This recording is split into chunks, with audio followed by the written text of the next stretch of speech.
Hi hello welcome back to my channel SLR. So ఈరోజు video ఏంటంటే నేను ఒక రెసిపీ చూపించబోతున్నానండి. మామూలుగా మనకి చపాతీలోకి కానీ రైస్లోకి కానీ చాలా బాగుంటుంది అనమాట. యాక్చువల్గా నేను దీంట్లో పల్లీలు వేసాను. పల్లీలని వేయింపి పొట్టు తీయకుండా అలాగే మిక్స్ చేశాను అనమాట. సో అందుకే మనకు కలర్ ఇలా ఉంది, కానీ టేస్ట్ అయితే చాలా బాగుంది. సో ఇవైతే చపాతీలోకి బాగుంటాయి.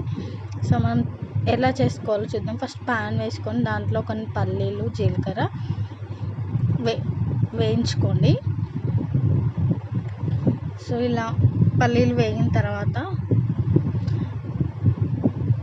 దాంట్లోనే కొంచెము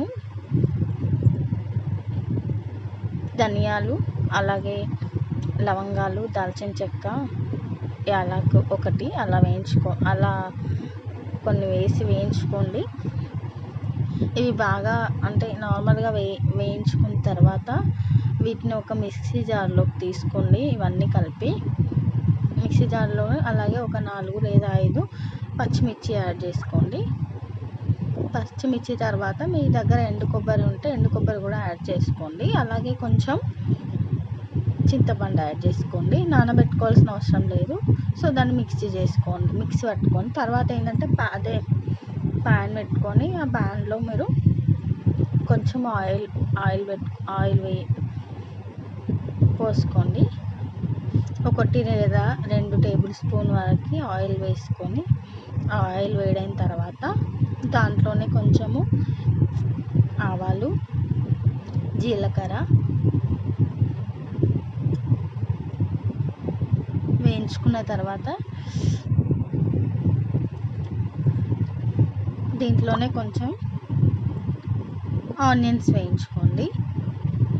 ఆనియన్స్ వేగిన తర్వాత ఆనియన్స్ కొంచెం మంచిగా వేగే వరకు వెయిట్ చేయండి. సో పచ్చిమిర్చి మీకు అవసరం ఉంటే వేసుకోవచ్చు, లేకపోతే లేదు. అల్లం వెల్లుల్లి పేస్ట్ వేయండి. కొంచెం అల్లం వెల్లుల్లి పేస్ట్ వేసి కొంచెం కలుపుకోండి. తర్వాత కొంచెం పసుపు వేయండి.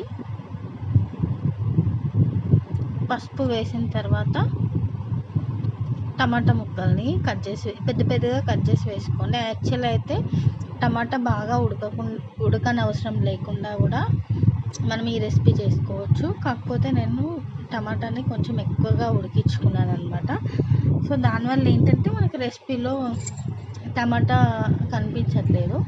దీంట్లోనే కొంచెము సాల్ట్ యాడ్ చేసుకోండి.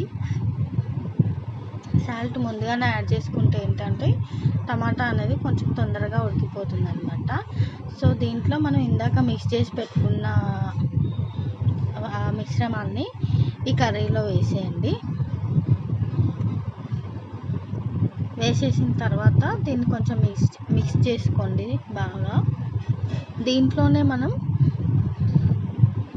యాక్చువల్గా మనం టమాటాని ఎక్కువ ఉడికించుకోకపోతే ఏంటంటే టమాటా అనేది కొంచెం మనకు పైకి కనిపిస్తుంది. సో దీంట్లోనే మీ రుచికి తగినంతగా కారపొడి వేసుకోండి. తర్వాత దీంట్లోనే ఇందాక మనం సాల్ట్ వేసాం కదా ఆల్రెడీ, మళ్ళీ కొంచెం వేసుకోండి. సో ఇలా అయిపోతుంది అనమాట. నార్మల్గా అయితే పల్లీలని పొట్టు తీసి మిక్సీ చేస్తే కలర్ వేరేగా ఉంటుంది. నేను పొట్టుతోటే మిక్సీ పట్టాను కాబట్టి కలర్ ఇలా వచ్చిందనమాట. సో చాలా బాగుంటుంది ఈ రెసిపీ. మీరు కూడా ట్రై చేసి ఎలా ఉందో కమెంట్ సెక్షన్లో కమెంట్ చేయండి.